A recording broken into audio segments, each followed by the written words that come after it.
And now, Alan Cobb reads his short story, Driving to Boise.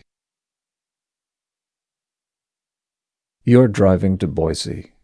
The highway runs across the high plains, up from Wyoming and into Utah, across the Wasatch Plateau and on into Idaho. These are very high plains. They're 8,000 or 9,000 feet up. The road, that is. The road is surrounded by rolling hills that are just getting started at 8,000 feet, and the distant mountains are a whole lot higher than that. It's more than a little interesting driving at 80 miles an hour above 8,000 feet, even without much traffic. Every now and then a semi will pass you, and then later, driving up a hill, you'll pass the semi. And then still later, downhill, the semi will pass you again.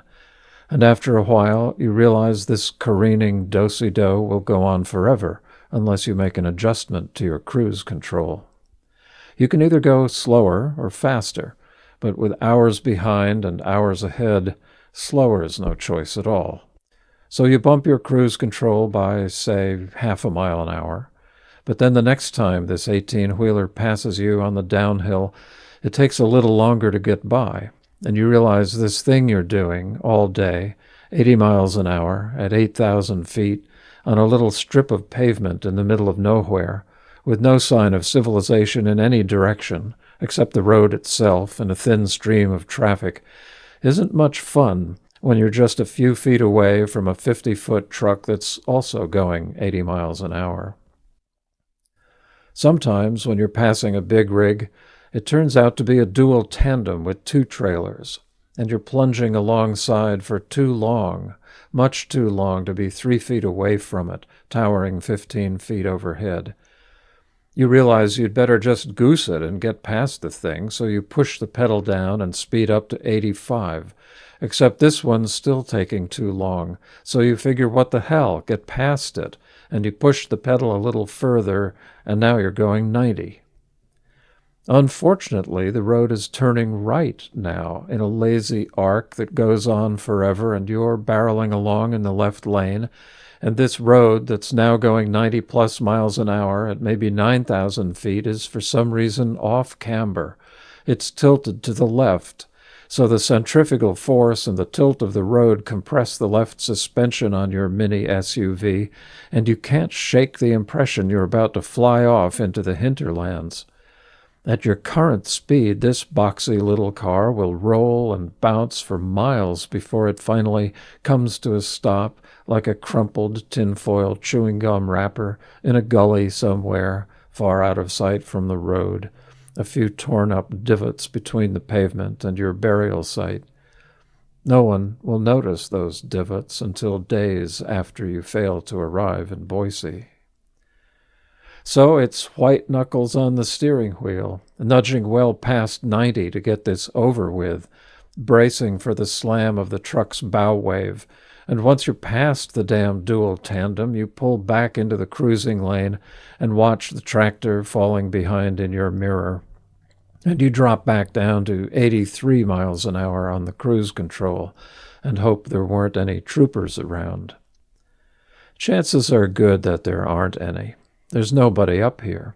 It's just rolling hills of grass that undulate for miles in all directions, and you've been driving through it at 80 or 90 miles an hour for 4.5 hours, and you haven't seen any sign of police or even civilization, except cars in the other 2 lanes going in the opposite direction. Cars and trucks, and vans and buses and SUVs headed south. And, of course, the occasional cars, buses, trucks, and vans that pass you, or the ones that you pass, heading north. You begin to wish you weren't in an SUV, even a mini SUV. If you could choose your vehicle, you'd prefer a low-slung car that's glued to the road, so you could just sail past these semis and not worry about getting blown into the wilderness when the road's off camber and you're cutting through the bow wave, wondering just how much rubber is actually touching the concrete. There is a certain tiny yellow road sign that appears every so often, a square panel with the silhouette of the back of a semi tilted up on one side. It's a black box on a skewed axle with one set of wheels in the air, in the process of tipping over, taking one of these sweeping off-camber bends a little too fast, with a little too much wind, center of gravity a little too high. Soon it will be a pile of rubble on the shoulder, or after a long tumble down one of these gently rolling hills.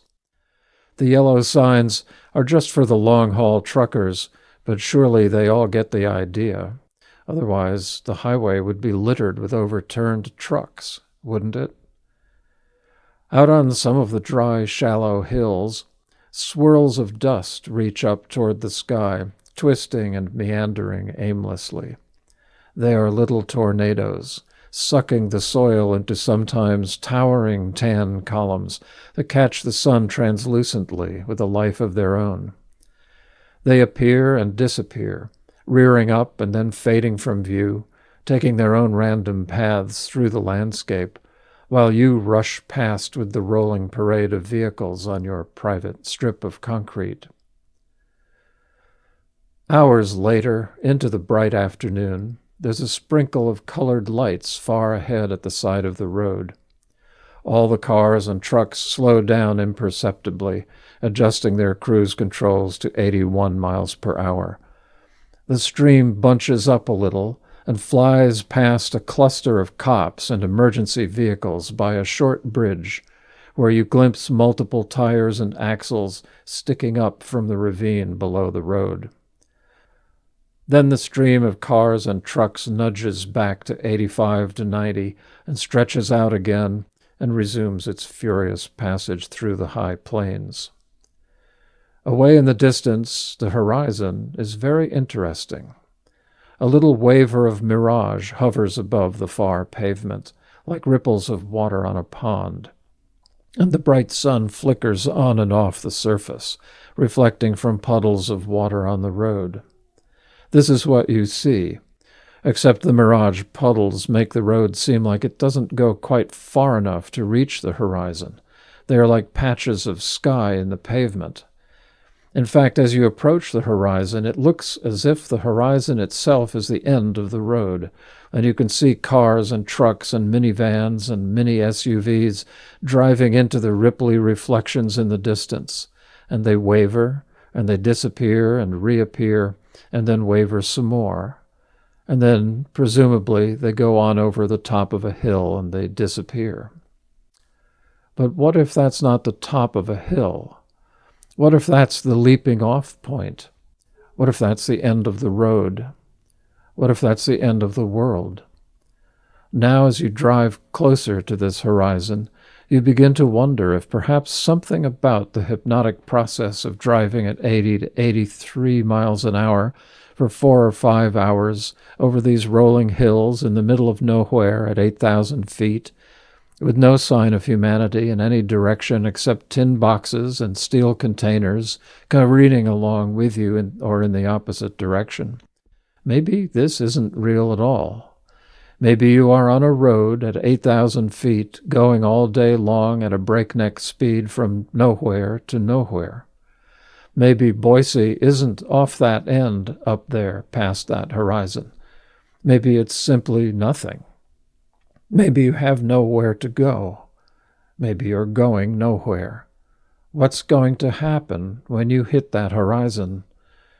So you drive along, and you drive on, and you keep going, and you stick in the right lane as much as possible, and you watch out for the off-camber turns, and you pray there won't be a tractor towing 2 or 3 trailers behind it going 82.5 miles an hour, because if there is, you'll have to pass it, and the road will be off-camber on a right turn, and you'll be going 92.5 to get past him before sunset, and that strange, bright, wet, wavering horizon is getting closer and closer. When you reach it, your car flies off the edge of the world into the blue sky, with a few scudding puffs of cloud high above and nothing discernible below. As the car floats slowly into oblivion, you realize that, of course, it's not floating, and it's not slow. It's turning slowly, but you started at 83 miles an hour, And although your forward momentum is slowed by wind resistance, your downward momentum is increasing at 32 feet per second, and you'll be hitting terminal velocity fairly soon. That is, assuming there's an Earth below you, assuming this is a planet you're falling towards, and you try to look down as the car turns and tumbles through space to see if there's a ground rotating around you, orbiting your car in relativistic motion, and you think to yourself, I'm not seeing what I should be seeing down there. And then you realize that, like a pilot in a fog-bound airplane, it's not always a foregone conclusion that you would know which way is up. This trajectory is different, and it's not funny. This is a significant situation. You have no idea which way is up or down. You're not on an off-camber lane. You're not passing a semi. You're in space, going nowhere, and accelerating fast in a direction you never anticipated. Where are the semis? Where are the cars? Where are the buses and vans and mini SUVs? They should be tumbling through space nearby, at least within eyesight, at least within view, but there aren't any. You're alone in the blue sky, falling, accelerating, tumbling. You see the clouds going past your windows, around and around as if in orbit, but there's no land below. There is no ground towards which you fall alone in your car.